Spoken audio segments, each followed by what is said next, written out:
What's up guys, it's Griffin and welcome back to my channel. So this is obviously a little bit of a different setup. I am finally home for a few days. Actually I leave in 2 days, but I'm able to film a few videos while I'm here at least and get you guys some cases and some videos your way, which I'm super excited about. So without further ado, let's get into today's true crime video. So I was recently in Utah for New Year's and I was in American Fork taking pictures with my friend Doug and my boyfriend, and we were just hanging out, walking around, and we stopped at this one place and I see a flyer, and I'm doing this series where I cover people that have all disappeared within the last year, and I see a flyer and I'm automatically curious. I see a face on it, and so I asked Doug, because I'm freezing cold, to go take a picture of it. And I'm sitting in the car, we were just outside for like 15 minutes, and I saw it, and he ran and took a picture of it, got back in the car, and we looked at it. And this girl, I had seen her online before, but I hadn't started looking into her case yet. I was still looking for other cases, so I wasn't sure if I was going to cover hers or not. But because I found the flyer there in Utah, and because as soon as I started researching I was immediately attached to the case, I decided to cover it. So for today's video we are covering the case of Jerika Binks. She's a 24-year-old living in American Fork, Utah, which is where I just was. She's a natural athlete who loved being outdoors and frequently ran alone. And because of how active she was and how passionate she was about working out, she actually wanted to open her own gym one day. She also took self-defense classes, so she was never too worried to be by herself. The night before she went missing, her last known conversation with anyone was with her mom, and it was actually a 3-hour conversation, and her mom said she seemed completely normal and nothing was out of the ordinary. And she actually seemed to be in a really good place. The next day, February 18th, she vanished when she left her home for a run. She was at the time living at a residential treatment center for women recovering from substance abuse. And this map footage shows the area in which she started running from. She told her roommate she was going for a run, so she put on her brand new running shoes, the 5-toed kind, dark green leggings, and a 2-toned gray hoodie. Jerica took her cell phone, water bottle, and headphones with her, most likely listening to country music as suggested by her sister Sydney. She was actually supposed to run with someone else in the house that day, but they ended up going to church instead. She left behind her ID, money, an uncashed paycheck, and pretty much all the rest of her belongings, and she hasn't been heard from since. She didn't use any sort of tracking device to keep track of where or how long she was running for, but there were security cameras that were able to pick up some footage of her on her run, so they kind of put together a path based on this footage or these photos. When they initially searched her cell phone pings, they weren't really accurate, so they went back and they retraced them, and they turned out to be a lot more accurate. So with that, as well as the footage from the security cameras, we have a pretty rough idea of the route she made. Shortly before 9:30 a.m., she turned left onto North Country Boulevard, which is a busy street near her home. It is in a small town, so I don't know exactly how busy it was that time of day, but it had things like McDonald's, Chase Bank, Dollar Tree, and so many other places. She ran past the Mormon Temple, the Utah State Development Center, and when she hit Walmart, that's where she took a slight turn east and headed towards the mountains. The more accurate phone ping shows that she entered the American Fork Canyon at around 10:30 a.m. Then around 1:30 p.m., there is a motion detected surveillance camera that picks up these following photos of Jerica on her run. She's running down the Timpanogos Trail, which is a closed section of the canyon at this time. Although 4.5 hours seems like quite a long time to be gone for a run, this actually isn't all that strange for Jerica, considering she was constantly running for marathons and actually training to do long distance running. American Fork is an area in which she lived for the past decade of her life. She graduated from high school there with a trade certificate qualifying her to be a medical assistant. She was clearly familiar with the area and didn't feel the need to run with pepper spray or any form of protection. She had grown up there and run in this area countless times, so it didn't seem all that necessary to her. She had been staying at the sober living home from October to February. She dealt with drug addiction in the past, and everyone in her life said that she was committed to rebuilding her life and staying clean. I don't really know any details about her addiction, but I do know personally that when someone you deeply care about is dealing with addiction, you find all these ways mentally to think of the ways that they can get injured or the ways that they can die while doing what they're doing. And for for Jerica to be 5 months sober and for this to be happening while she was in her sobriety is probably so terrifying to her family. They were probably under the assumption that she was finally safe and finally going to be home. And then this happened. Her mother, Suzanne, stated they had a super open relationship and that she was doing well mentally, physically, and spiritually. After she had gone missing, police and family tried to look into her phone records and her Facebook and all of those different sort of outlets to see if she was in contact with anyone from her past. However, she wasn't. And it's actually been said by her mom that her phone was turned off the day of her disappearance. Jerica had so many things to look forward to. She started a new job at a construction company. She saved up for a car, which her mom, and her brother were all going to go shopping for in the following week. And she booked a spiritual day trip for later in February at a sweat lodge, so she had a lot of things to be looking forward to. At the end of the day, on February 18th, one of Jerica's roommates called her mother, who lived nearby, to let her know that Jerica hadn't returned home, and immediately her mother was concerned. She, as well as a few other people, tried calling her and seeing where she was, but every single time they tried calling her, it went directly to voicemail and she was reported missing that day. Unfortunately, as it got darker, it also got much colder out and a foot of snow started to pile up, which caused over 217 accidents within 12 hours, which basically tied up all the emergency responders that day. In addition to this report was actually filed in the wrong district, so no one local even knew about this case until it was correctly filed. When the search crew and law enforcement finally got out there, 8 days had passed since Jerica was last heard from. Okay, so I don't want to butcher this girl's name. Her name's Brittany Kissenby. She was a 31-year-old photographer who was shooting and walking around that area that day with her boyfriend and her 2 dogs, and she reported to police hearing a gunshot, which to her seems strange because it wasn't hunting season and the sound of it sounded more like a handgun rather than a rifle. To others though, this may not seem strange. There were no screams or sounds of scuffles or anything along those lines attached to the sound of the gunshot, so no one really found this all that suspicious. It's a forest and people are often shooting. But unfortunately, there are also ways to shoot someone where they can't make any sounds or scream. Weeks went by and no one heard from her, so police started using all these different methods of searching. They combed through the area she was last seen in using search and rescue planes, helicopters, and drones. They went pretty much every single place a person could go, but between the law enforcement searches and the family searches, nothing came up. Her mother tries to go to the trail at least twice a week to see if she can find anything and walks the path that Jerica once walked. She has also put up plenty of flyers as well as a billboard in American Fork. Based on what I've seen time and time again, I can't help but wonder if this case was kind of brushed away because of the previous drug addiction issue, which is so unfair to me. I can't help but wonder if it would have been treated differently if someone who hadn't had a drug addiction issue had gone missing under these circumstances. So now let's get into the theories. Some people believe that she ran away. She had actually expressed interest to her sister earlier that year in leaving the state, but she wasn't really planning on doing it secretly, so I don't know why this would have been her way of doing it. Her sober living, though, was completely voluntary and she could have walked out at any given moment but decided to stay there for her own well-being. And she was doing well. She had left several uncashed checks, left her wallet behind, as well as the rest of her belongings. You would think that she would at least wait till she had her new car and the storm had passed and everything lined up and made sense for her to actually leave. Nearly a year later, with thousands of dollars still sitting in her bank account, there has been no activity. The second theory is that she could have been attacked by an animal. Animals have been spotted in that area, and these specific animals are animals known for dragging their victim out of sight, which could explain the lack of evidence. The only thing that really doesn't make sense to me is mountain lions are known to hunt in the morning and the evening, but this was in the middle of the afternoon. And according to David Stoner, a researcher at the Utah State University Department of Wildland Resources,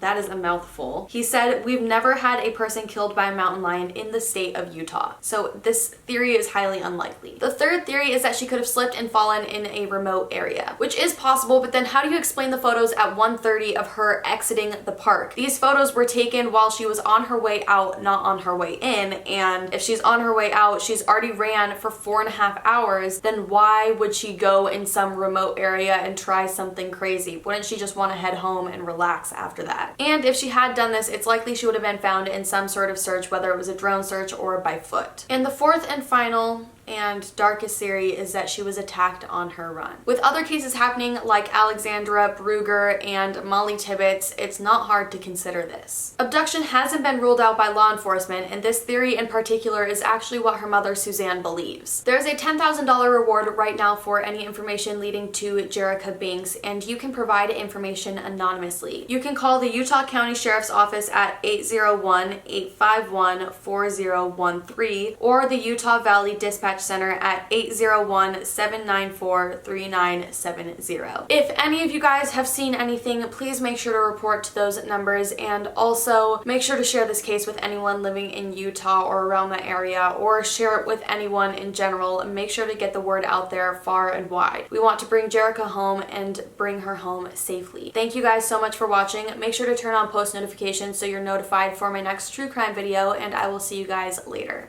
Bye.